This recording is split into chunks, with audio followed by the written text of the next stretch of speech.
Hey guys, Trico's Top 10 Rules for Success is a book that I wrote a while back.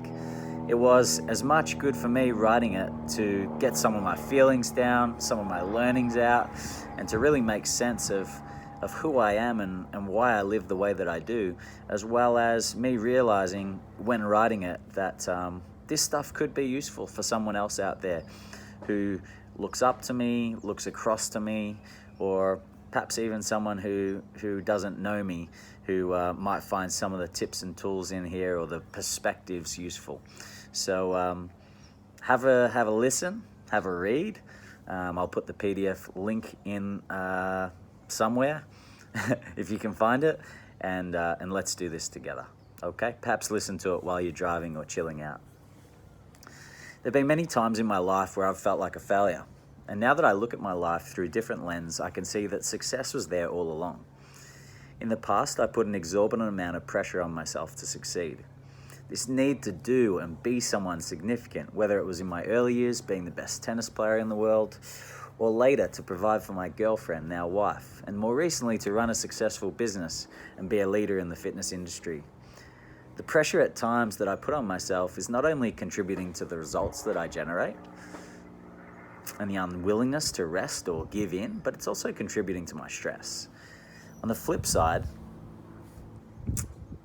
quite often the moments in between this chaos and when all the stress gets too much and I cry, collapse in a heap and fall victim to not reaching my unreachable standards of excellence, something wonderful happens. And I have a shift in perspective from what's not good enough to all the great things that are happening in the background, regardless of how I feel.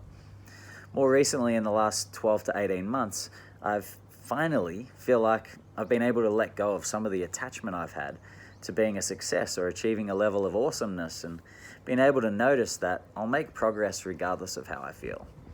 The reason I know this is because I'm an unwavering, unrelenting, and my commitment to things that I love to do and the life that I've built is basically a life that I love. And when you commit to a life you love, you can never stop it. You're always moving forwards. My top 4 values are without a doubt fun, community, progress, and results. And with that, I'm mastering my life. Where it used to be results focused 100% of the time, it's now 100% fun and community focused. Top 10 rules for success. Be wary of absolutism and get really fucking curious.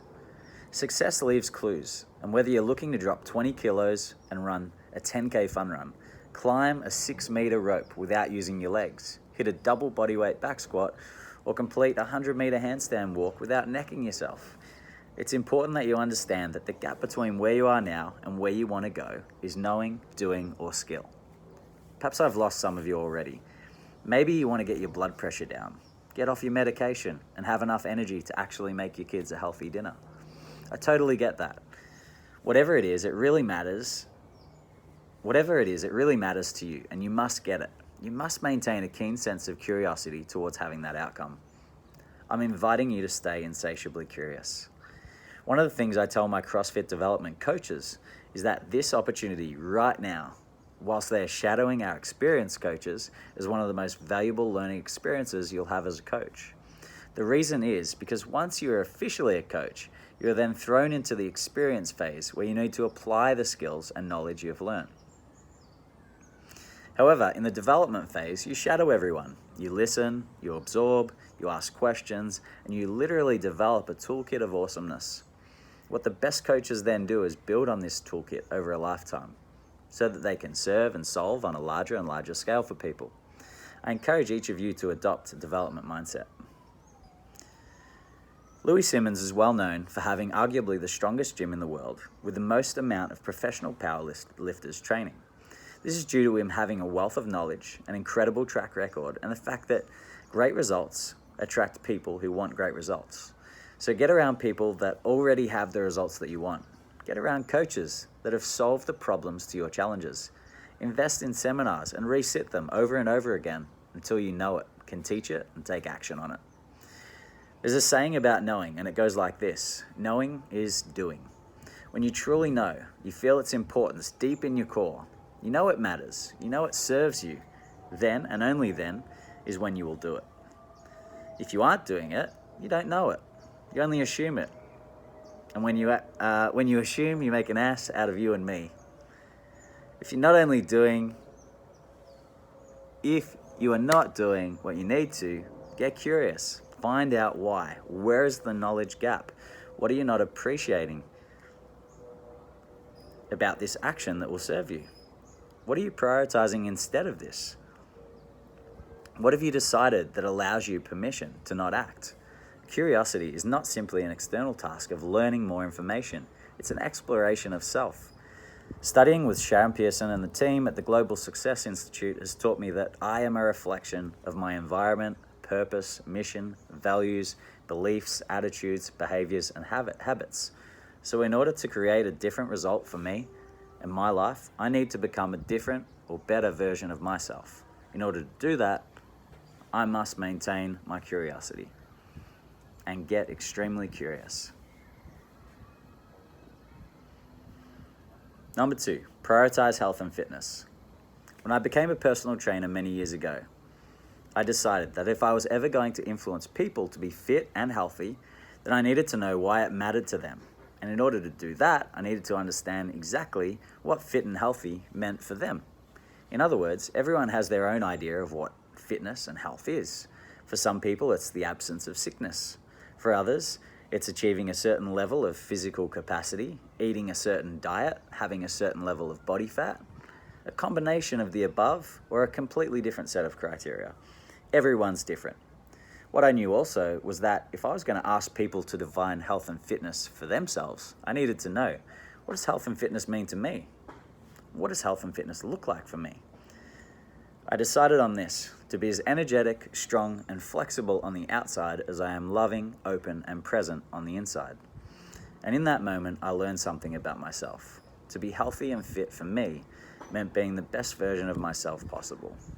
Healthy and fit for me was one of the vehicles I had chosen to fulfill my life's purpose. It wasn't just some box that I'd ticked or some achievement that I need to do once in my life. It was actually embedded in who I am. Energy, strength, and flexibility were characters that I admired in athletes as well as people, and love, integrity, and presence was all part of the same thing. In that moment, I knew why I was so successful in the area of health and fitness. It was a huge priority for me, and it's embedded in who I am and what I am about as a person. John Demartini speaks so openly and frequently about the importance of unifying your mission, values, beliefs, and habits. It's very clear to me that I have a high value on health and fitness in the above definition, and if you know me, you know that I live by it. So, I would like to encourage you to define what it means for you to be fit and healthy. In my journey as a personal trainer, I mentioned a few different ideas my clients had mentioned over the years. What I didn't say was that most people just looked at me stunned with no idea. Many people had never considered why it mattered to them to be fit and healthy, or even what fit and healthy was. They simply engaged with me because they knew they were not fit and not healthy, and they didn't like it. Sometimes to define health, we must know sickness. To define fit, we must know unfit. To determine strength, we must know weakness. Unfortunately, sometimes we get a little bit too comfortable being weak, unfit, and sick, and we become it to the point when we can't take it anymore. That's about the point people make a change. And that's when we have these conversations about prioritizing your health and fitness.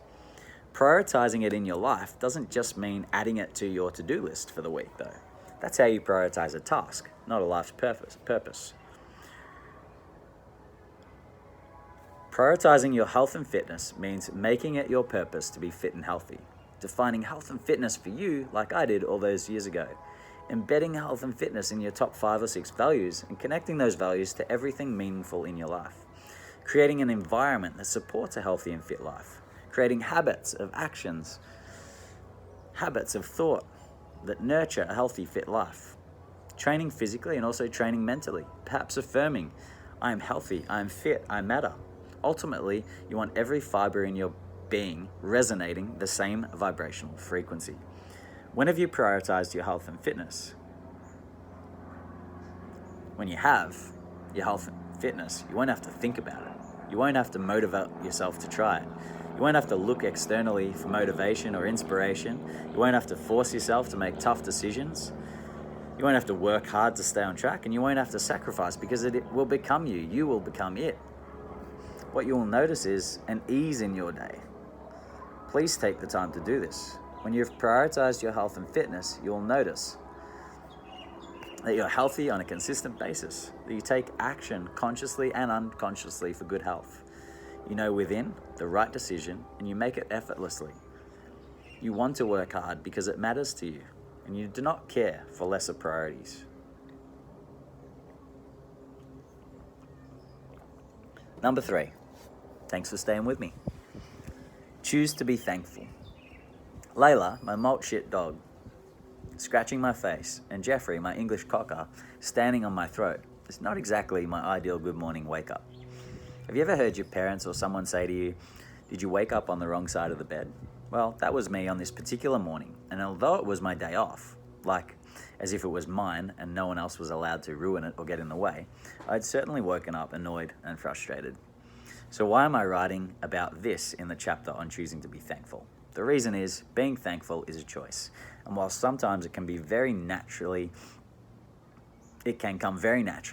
when you're in a state of great delight and feeling like everything that happens is working for you, not against you, at other times it can take a little more of conscious choice.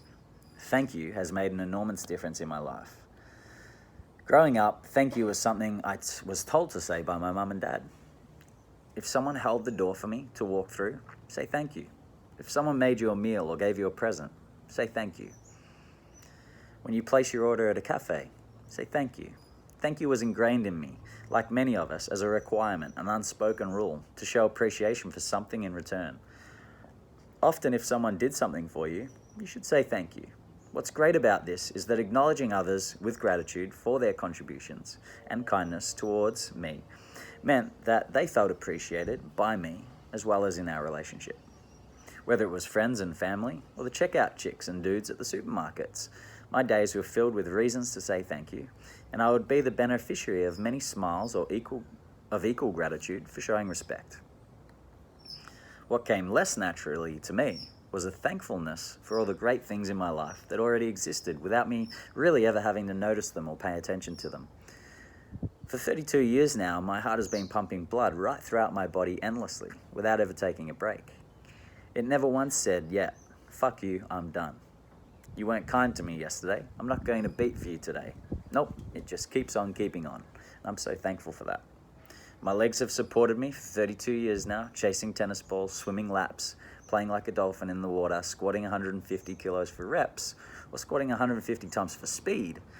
They walked me home 12 Ks from school when my heart was broken, when I couldn't stand to see my high school crushes face 1 minute longer, and they powered me for 4 hours a day as I refined my tennis playing craft as a youngster.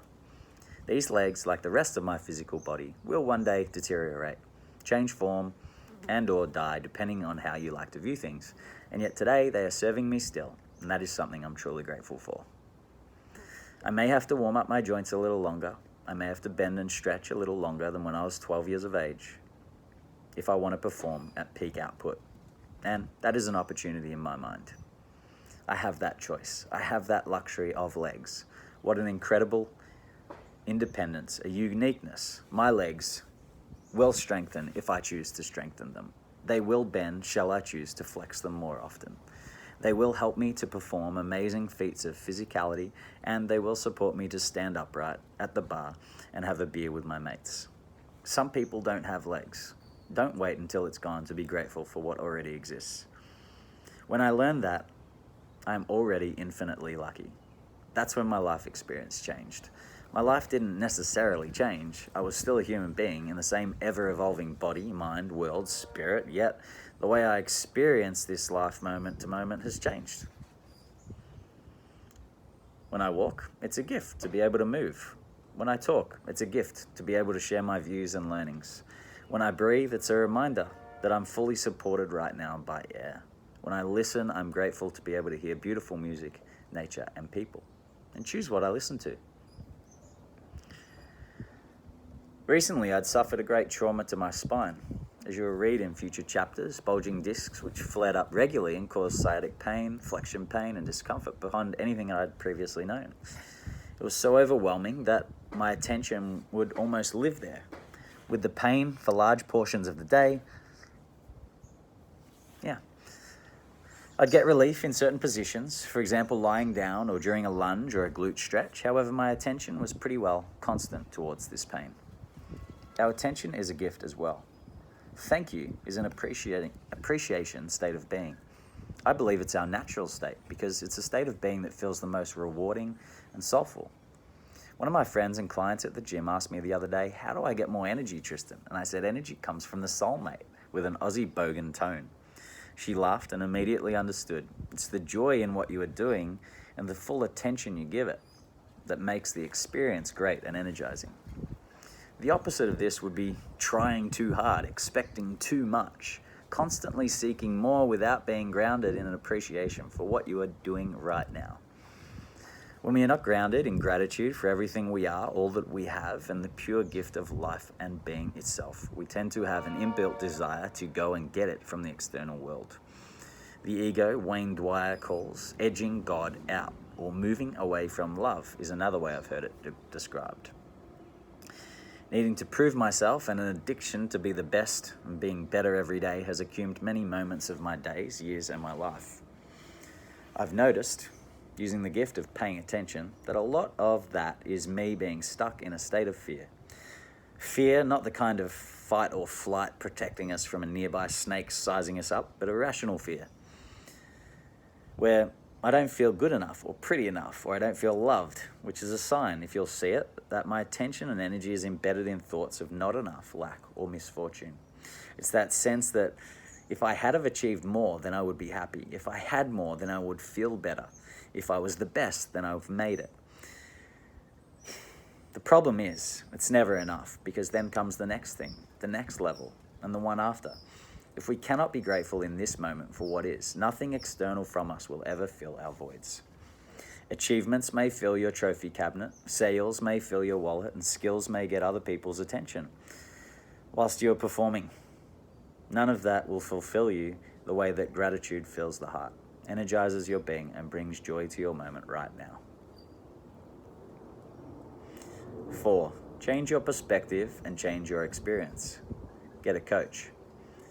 Golf is a humbling sport that I play for fun and for frustration. Only kidding. The frustration is a byproduct of having expectations that don't match my abilities. The thing we know about golf is that the goal is to get the ball in the hole. I can break this down further and say that in any 18-hole game, I want to have 99 shots or less. I can break this down again and say that if I have 5 shots per hole, that I'll end up with a score of 90.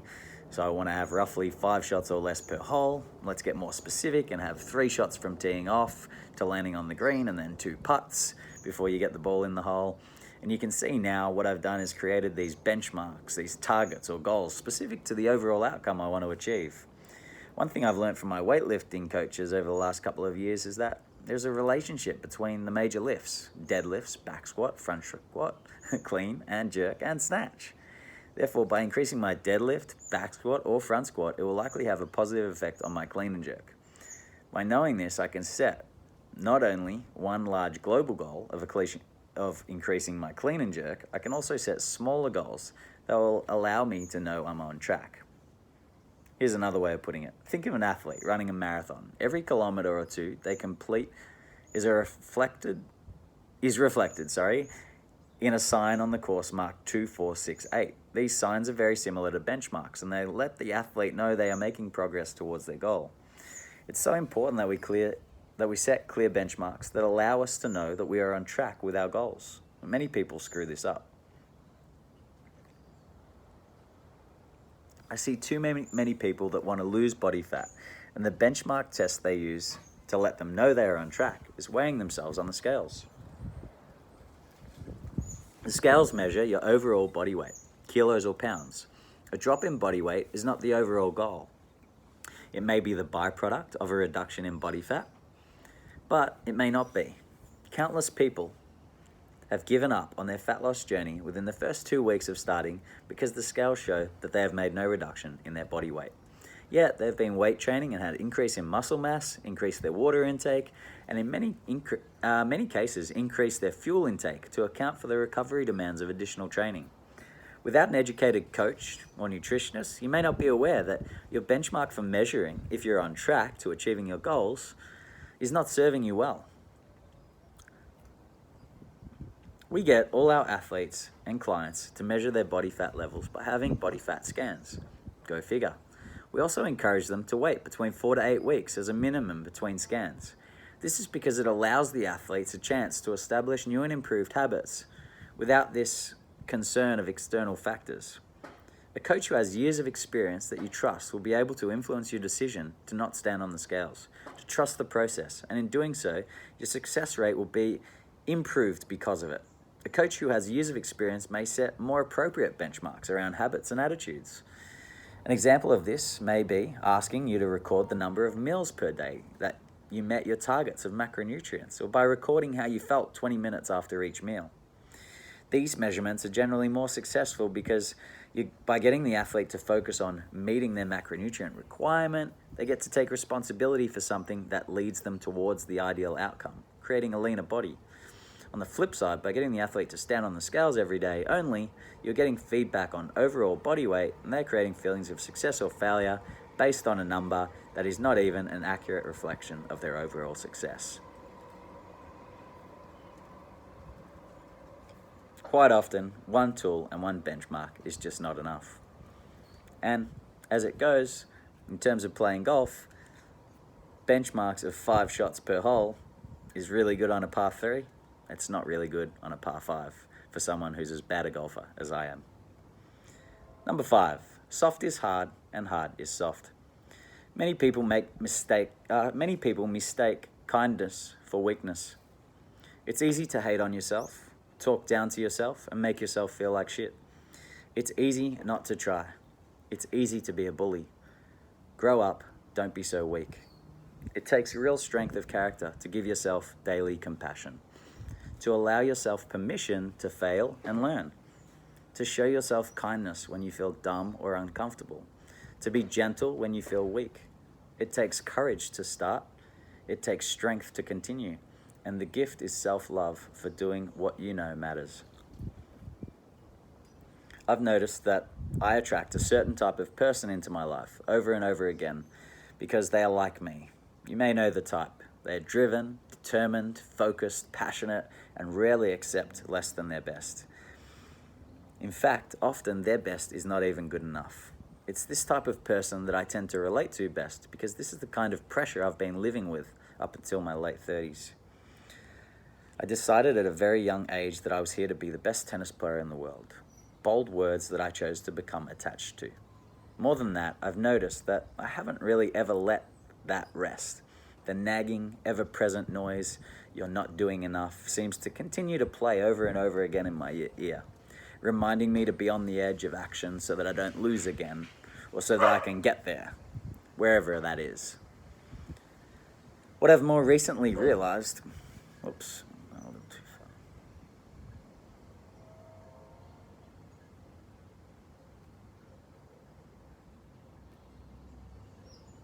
Stay with me.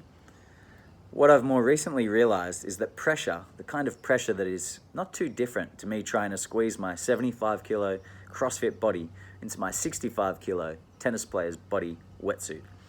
That pressure, whilst it is keeping me on the edge of doing stuff, it's also holding me back. It's holding me back from experiencing the joy that comes with being. The joy of simply training to move. The joy of resting. The joy of pondering. The experience of imagining what is possible. Because I can get so wrapped up in achieving or needing to be better, I often miss opportunities. I often miss out on being. I miss out on celebrating how cool it is to be able to move that way or do that with my body. Expectations don't always come into fruition. Expectations often get you thinking of the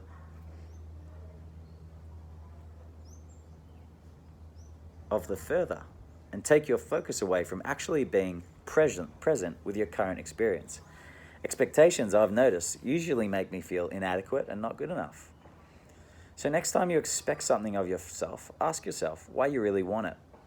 And do you want the thing itself, or do you want the feeling or the experience? Because for the last 30 years, I've been so wrapped up in getting the thing that quite often I've missed out on the awesome experience or how great it is.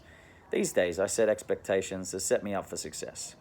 I set expectations to be present and to enjoy what's out in front of me. I set expectations that I can control and that I want to have, such as I expect that I'm focused on the process and engaged in the work. I expect that I give my best. I expect that I spend this hour honestly and openly engaged with my family. I expect that I coach with everything that I have and all that I am. These days, I make promises to myself that I can keep. I was never in control of whether or not I would be the best tennis player in the world. That was a bullshit expectation, and I let myself down. These days, I'm kind to myself. I set my expectations thoughtfully. It doesn't mean I am soft. When my dog poos on the nature strip of a neighbor's house and I don't have a plastic bag on my lead, I go back home. I get the bag, I walk back up the street, and I pick up the shit. I have standards. And knowing my own standards allows me the opportunity to live up to them. Turning a blind eye on my own standards, that's soft. Not living by my own standards and expectations is soft. Not living by other people's standards is fine, if they aren't in line with your standards. Be kind to yourself, get to know yourself better, and live with expectations and standards that you can meet and that you can enjoy living up to. 6. Embrace injuries and learn from them. Injuries are feedback. That there is a gap in your programming. Let's do that again. Injuries are feedback that there's a gap in your programming, an error in your technique, or a concept that you have not grasped or truly understood. You may be overtraining, under-recovering, too stiff, too weak, not moving enough, and until you get curious, rather than scared, you will never truly reach the level of health and fitness that you could have. Whether it's been my optimistic nature, my unwillingness to give up, or my deep down knowingness that I'm capable of doing what I see, I don't know. But Sharon Pearson taught me that if it's possible for others, it's possible for me. I chose to believe that because I really like the idea of trying on or accepting the possibility that I could be capable, or that I can learn, or that I can become, which I see, admire, or desire in others. I'm reading a book at the moment called Mindset. During reading the book, I've noticed that the very reason I'm successful in a lot of areas in life is due to the principles stated in the book. I have a growth mindset, not a fixed mindset. A fixed mindset is one that is stuck.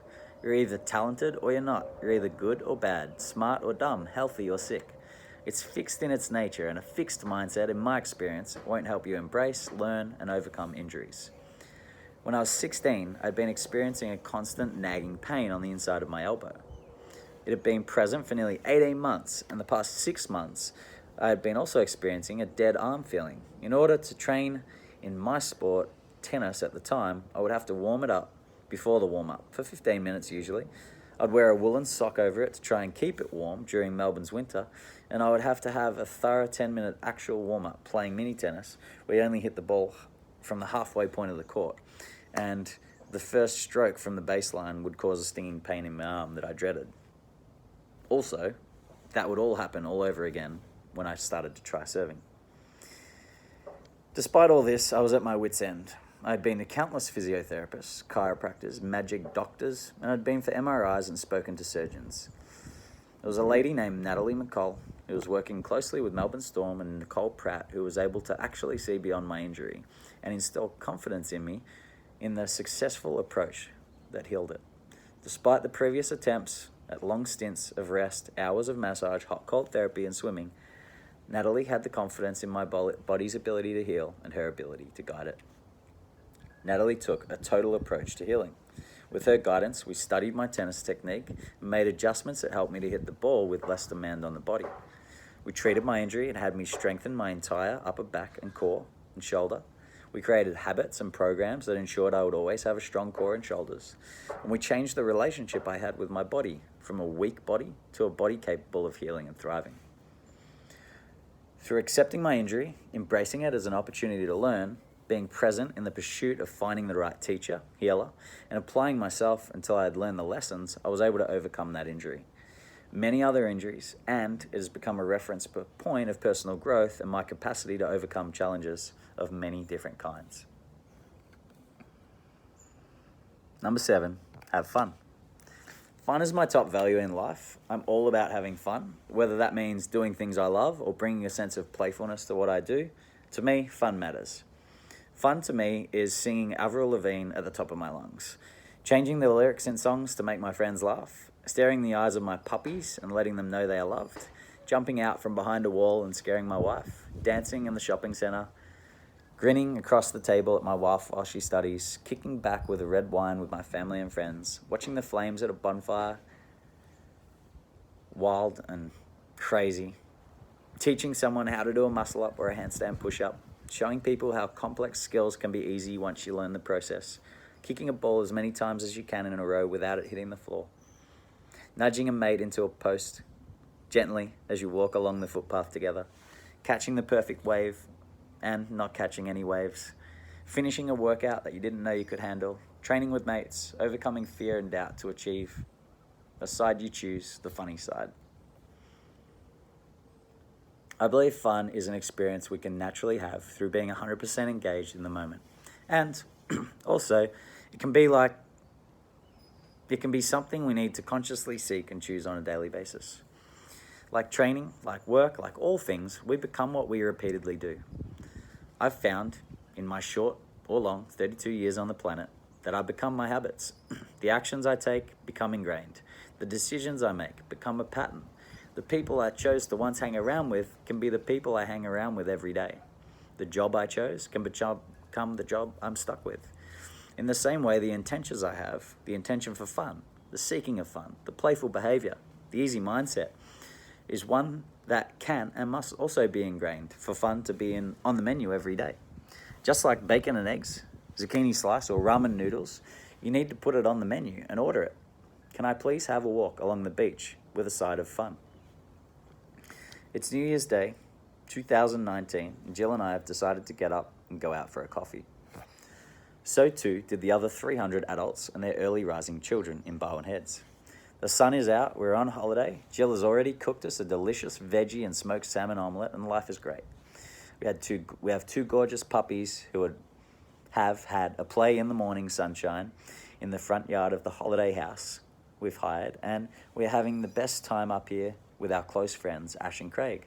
So on this beautiful morning journey for coffee, we're walking along the footpath, up the main street and approaching a few cafes. As we walk past one that is closed, I'm not surprised that not everyone wishes to be open New Year's Day. We walk along a little further and approach our cafe of choice, Orange, and it is full outside. It's important that our dogs get to hang out with us when they can. They make our life better, and they love hanging out by our side. We chose to push on and not wait for a table to free up there. Our walking pace begins to pick up at the same time as our conversation turns towards how many people appear to be out and how full the cafe is that we just passed. In conversation, we begin suggesting things like, I hope we get a spot to sit in the sun. I hope we can get a coffee. I hope that there's other places open. These ideas festered for a short time, and I noticed a sense of urgency, desire, and desperation for a bloody coffee and relax. It was then I said to Jill, how bloody great is this day? If we kick back and enjoy the walk, we'll have a sensational morning. If we get a coffee and a spot to study, it'll be a bonus. Our moods, our focus, and our desires can often spoil the fun of now. I'm not talking about the playful daydreaming of what is installed for life in your future and the creative imagination process of imagining a great life. Imagination is great.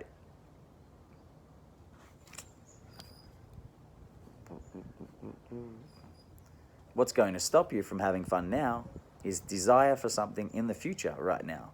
A wish unfulfilled. Wishing for more money, wishing for coffee when it doesn't exist, wishing for sun on a rainy day.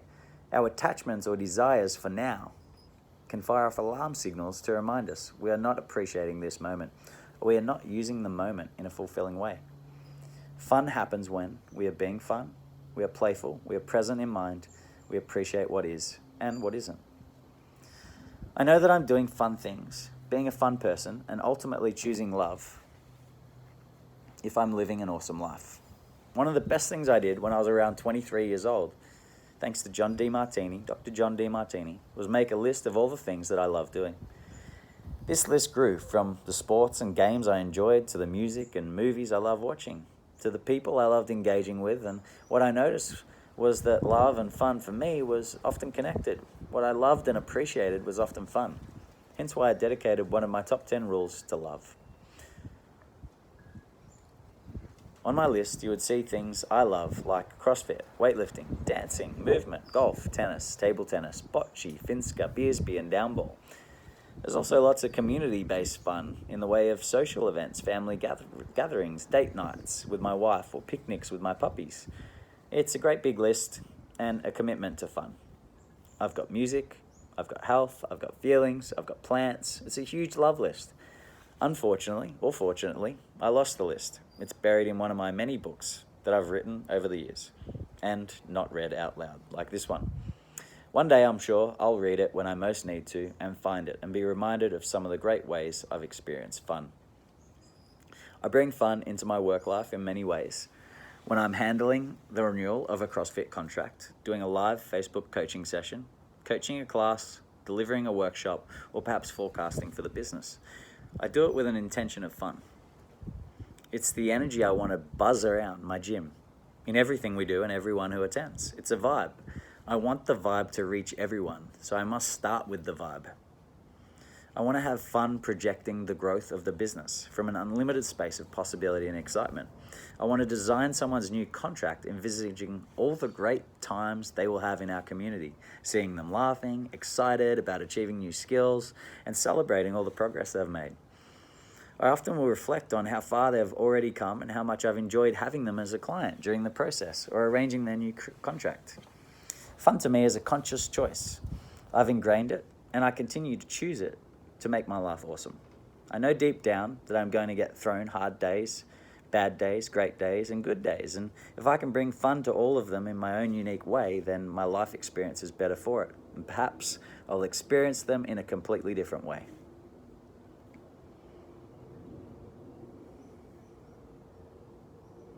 These are some of the questions I use to make my fun list. Fun lift, snatch, clean and jerk, deadlift, squat. Fun list. What are the activities I love to do? What are the people I most enjoy? Who are the people I most enjoy hanging around? What are the topics of conversations or learnings that I'm most interested in? What are my favorite musicians? List your favorite songs. What are your favorite sporting events? What small things do I enjoy? Whatever they are, get really clear on the things that you love to be involved in, because these are the gateways to experience more joy. I'm also interested in how each of these particular activities, concerts, things make you feel. Most likely they make you feel alive, vibrant, important, and understood. The things that you love, the things that are fun, the things that light you up will give you a clue into what your values are. 8. Surround yourself with not fuckwits, but people that lift you up. Growing up, pursuing a career in tennis guarantees you one thing. You're going to be competing against and training with kids that are fuckwits. They're fuckwits for many reasons, mainly because they are young, threatened by you as a fellow competitor, and concerned that you're improving more than them. The older I get, the more I reflect and draw on experience, and particularly now as the owner of CrossFit 3018, I can appreciate the importance of a community that is supportive, uplifting, and inspiring. As a tennis player, you felt like you're alone. You'll notice that many professional players build a team around them of friends, family, tennis coach, strength and conditioning coach, hitting partners, and therapists. This is because environment and who you surround yourself with is so critical to well-being, and well-being and mindset is the key to great results. Growing up, I went through periods of having a supporting network, to periods where you just hit with everyone who you could hit with just to get in an extra 30, 40 minutes of practice, because you needed to accumulate that 35 to 40 hours of hard-working tennis training every week. This need to do so much practice and fitness meant that at times I trained with some real wankers. This one particular training partner I had would regularly insult me under the sun. At the time, I was not equipped with the life tools to make sense of what was really happening when this particular training partner yelled insults out, such as, "You're a fucking cheat. You're such a hook. How shit is this guy? Loser." In the beginning, I often took these outbursts personally, festered over them for many of the following points, and played irrationally horrible tennis. I was regularly shocked at how he would make so nice at the start and at the end of the game, yet was such a wanker on court. I came to understand this was a strategy to win. What fucking losers have to put other people down to win, especially when you're in training, right? When I chose to see his attacking outbursts as a weakness in him rather than offense to myself, I was able to shrug it off, although it took me a year or so to learn that, and for that I'm grateful. Once I had this new perspective, I often would laugh at myself at the sound of his outburst and lift my game, playing better, focusing harder, and basically trying to win more. I often wonder whether the 1.5 to 3 hours of training with certain tennis partners was helpful to my athletic development or a hinder. I think it was both. Either way, what goes on between our ears has a lot to do with our ability to trust ourselves, perform under pressure, and make decisions. And being surrounded by people that bring you down will only drag you down long term. Now, it's fair to wonder, what if... was it training partners like this that were the problem? What if exposure to these behaviors and outbursts was in fact an advantage? One of the most amazing things about a CrossFit community is that the team is so invested in each other. The coaches are doing what they love, which tends to vibe out into all of the members. This passion for coaching is energizing, uplifting, and makes the athlete experience one that is enjoyable and progressive. As the athletes progress and learn, they share their confidence and experience with fellow members, and the speed at which new members develop in the environment is actually scary. What used to take 2 years to achieve, some new members achieve in 3 to 6 months. You can walk into our affiliate, CrossFit 3018, at just about any class and see a whole bunch of men doing 170 kilo deadlifts, 100 kilo cleans, 20 pull-ups in a row, and even 10 handstand push-ups in a row. In the same class, you'll also see a bunch of women deadlifting 100 kilos, doing 60 kilo cleans, 10 pull-ups in a row, and 10 handstand push-ups. It's crazy. What used to be achieved by only the coaches or a few super freaky casual drop-ins is now being achieved by the everyday CrossFitter in some ways. And everyone has their own strengths and weaknesses. Some people are stronger at some things than others, and some people develop quicker in some areas than others. But it's this environment that's creating really great progress. Now, that's not to say that everyone's doing it. By no means. These are highly skilled movements, and they take time, consistency, and guts really to master. But we are certainly noticing that the more they occur, the more they occur. These high skill movements, heavy lifts, and fast workout times are multiplying and magnifying amongst the community. Why though? Modeling excellence, yes. A lot of this is due to the success rule, modeling excellence. One of the fastest ways to create results is to model the approach of others who have achieved what you want to achieve and follow the same system. This modeling is happening over and over again in CrossFit communities all over the world. It happens with many professional tennis players and golfers where they have children and their child grows up observing and modeling their parent. By the time the kid is 1 or 2, they're more skillful and coordinated than most 4-year-olds. At 12, they're the best junior in the country, and by 16 to 18, they break into the professional ranks. This seems to be true for tennis and golf anyway, and it's certainly true in CrossFit. Also, the confidence that comes with trusting a system, modeling excellence. It's a bit like the 4-minute mile. When no one had ever done it, it was still largely thought of as impossible. Now, the 4-minute mile has been smashed over and over again. There's an approach and benchmarks for you to achieve, to know you are on track to beating it in the future. Now, if you're not running a 4-minute mile, you're not an elite runner in that class. Within our community, there is a huge level of confidence and trust in our approach, and that's why we have such great results in shedding fat and keeping it off, improving weightlifting, developing gymnastics prowess, and building strong, resilient bodies. So, whilst training with fuckwits can make you mentally strong, or it can break you, training in a culture of support, passion, and excellence is, in my opinion, one of the most progressive, developmental, inspiring ways to train. Whether it's CrossFit, business, or your mates, Choose to hang around people that lift you up.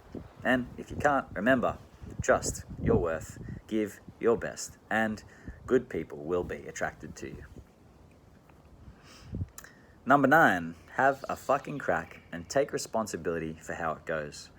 In January 2014, when I decided to open up my own gym, I knew I had my work cut out for me. I also knew that I had every right to back myself, and that if anyone could make it happen, it was me.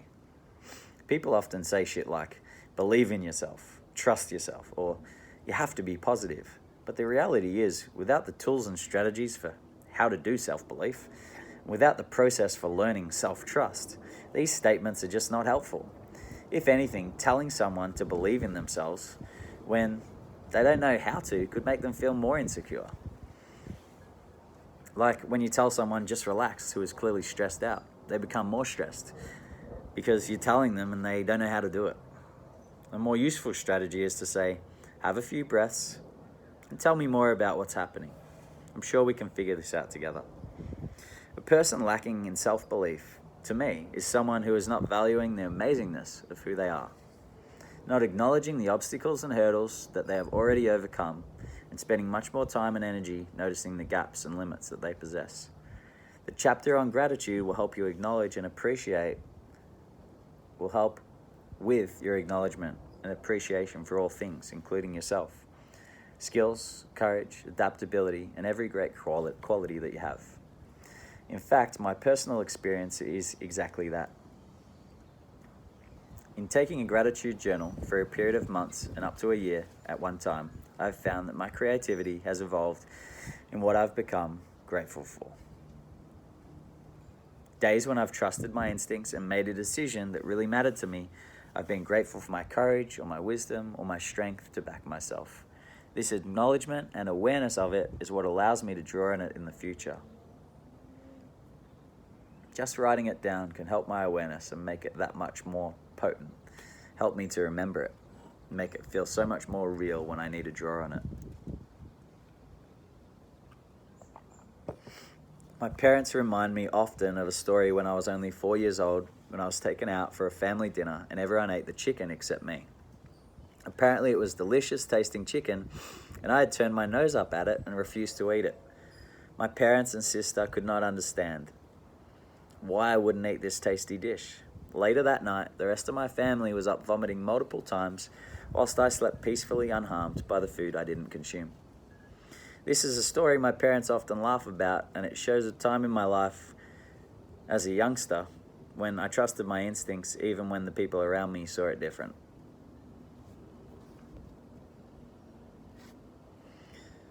As a young teenager, tennis player, I had a terrible habit of taking top 50 ranked Aussie tennis players to third set tiebreakers.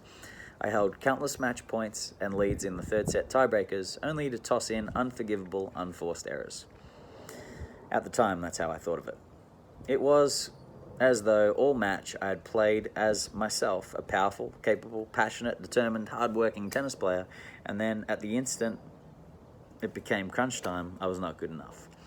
Memories would flash back and I would toss the ball in the air and serve a double fault, or I would see an opportunity to drive a forehand winner and my arm would get stiff and be too slow bringing the racket through to meet the ball. I'd get so anxious returning serve on when ahead in the game with a chance to close it out that I would try to hit a clean winner because I had good returns and was scared the longer the point went, the more likely I was to miss. This poisonous attitude pulsed through into my play, and inevitably the results played out a representation of my thinking or belief. In other words, all the fear that I had about crumbling under pressure came true. It wasn't really until I was much older that I was able to stay more in the moment. I chose to use each shot, each passage of play, each moment as a moment that would build me up. I would acknowledge my footwork for being light and fast today. I would notice how relaxed and free swinging my arm was. I would pay attention to the positive energy that I had and the excitement that I had about the occasion. I gave myself credit for great serves under pressure. Great court position during long rallies. Great patience when the chips were against me. And I built an inner confidence in my ability to stay, to perform, and to deliver when it mattered. This is when I began to get some great results against highly ranked players. And over the years, it was what really allowed me to remain very competitive as a Grade 1 tennis Victorian player, training once a week and just trusting my ability to deliver when it mattered.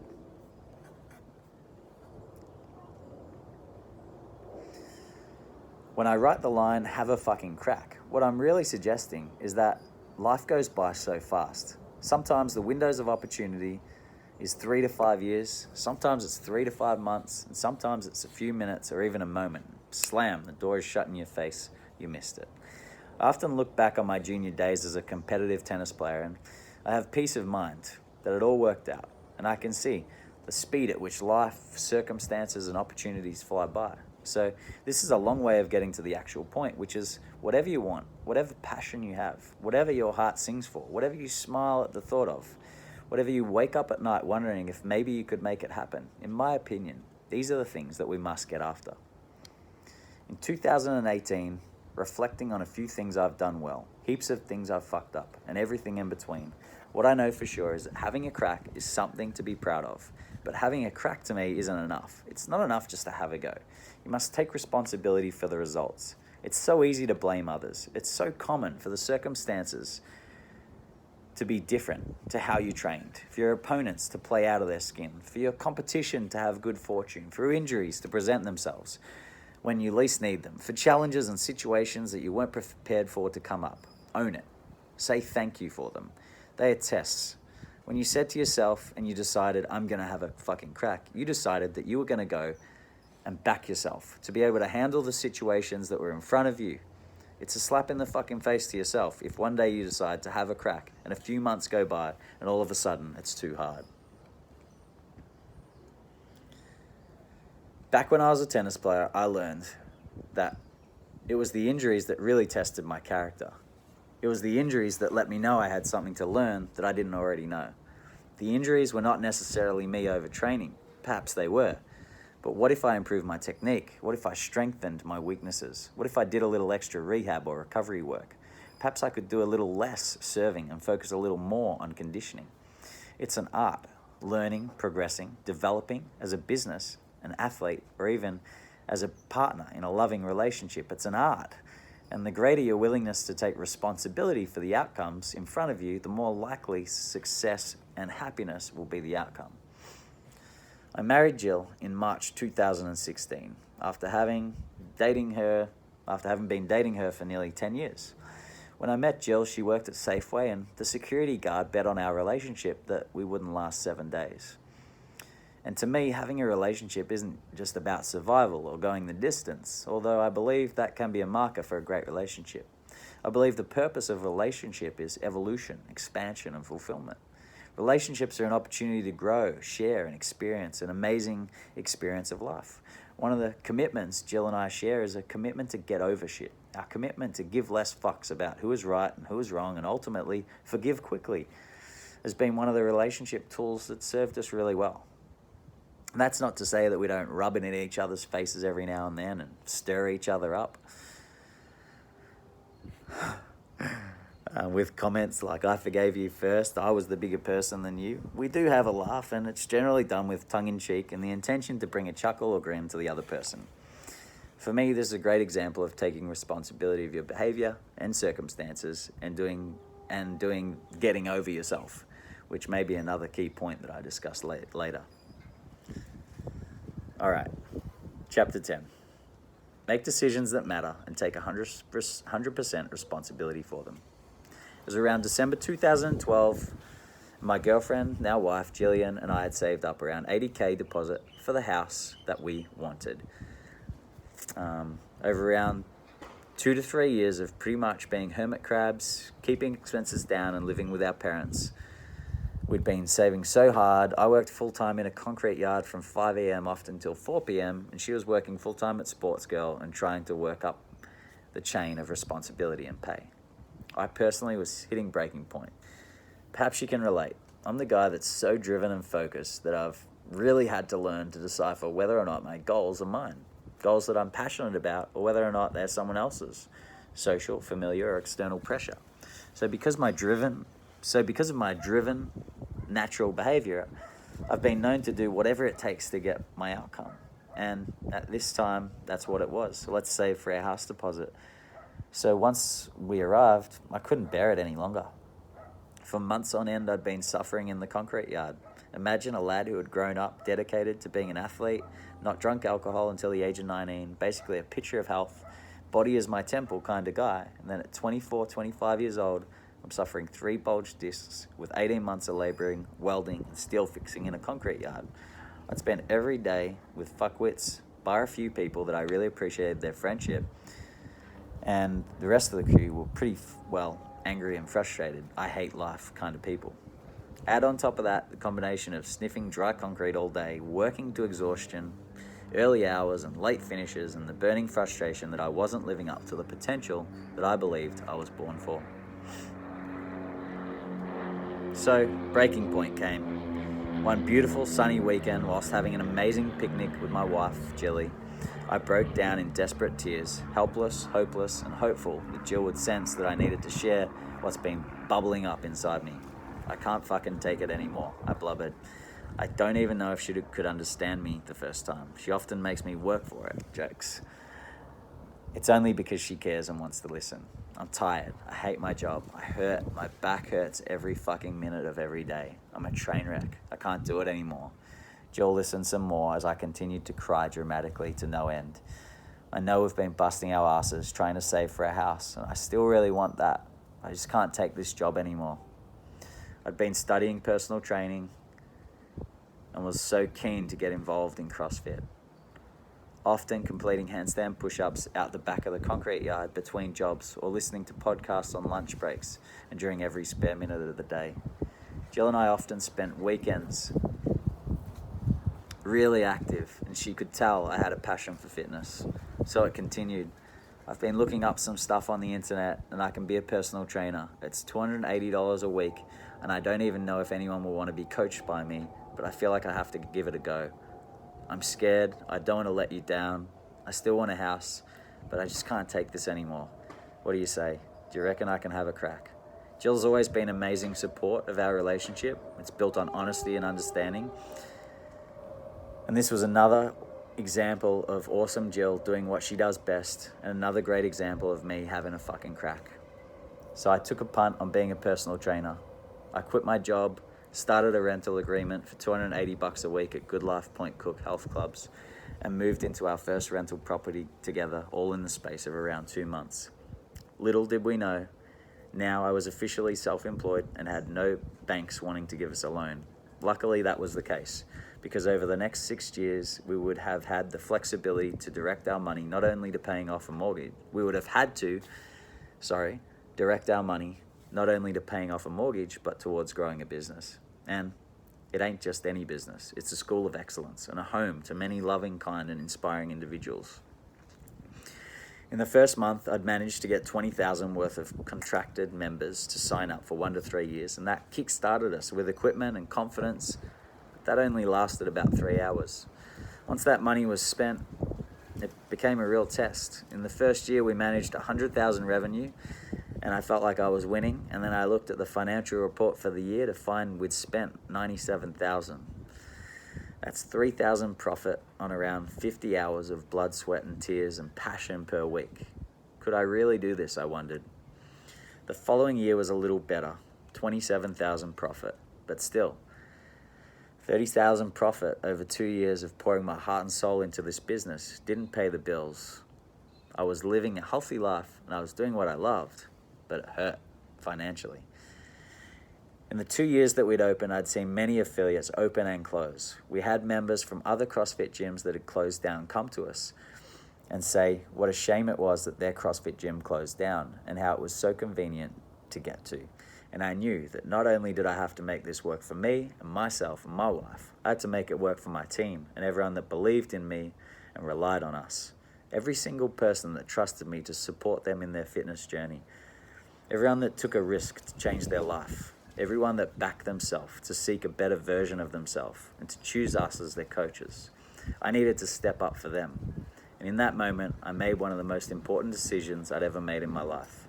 I must be successful. I must stay open We must make money so that we can serve our community and thrive and survive. My happiness is on the line, my health is on the line, my relationship is on the line, my ability to trust is on the line, because I've given people my word that I will guide them, I will be their leader. In that moment, I took responsibility for my life. Over the next 12 months, my language changed, my habits changed, my behaviors changed, everything changed. We always had a strong community and great coaching, but I let things slide that truly mattered, and I wasn't going to blink again. I engaged with my wife for her expertise in structure. I used to call Jill pedantic. Now, I think of her as the queen of structure. I'd read countless books on managing our finances, yet done nothing. We brainstormed actions together that would grow the business, and I actually did them. We began a weekly free fundamentals class to provide an opportunity every week for people that lived in our local community to get to know us, to learn our methods, and to decide whether we're a good match for them in their journey. I invested more time into learning how to market my business, and I held coaches to a high standard. Through this process, we managed to build what we now know as CrossFit 3018, which is my dream job, and I look forward to doing this for much longer. Thank you guys for listening to my top 10 rules for success. Success to me is many things, and fun, community, progress, and results are right up there with the best of them. Love you all. Hope you enjoyed. Thanks for listening and or watching.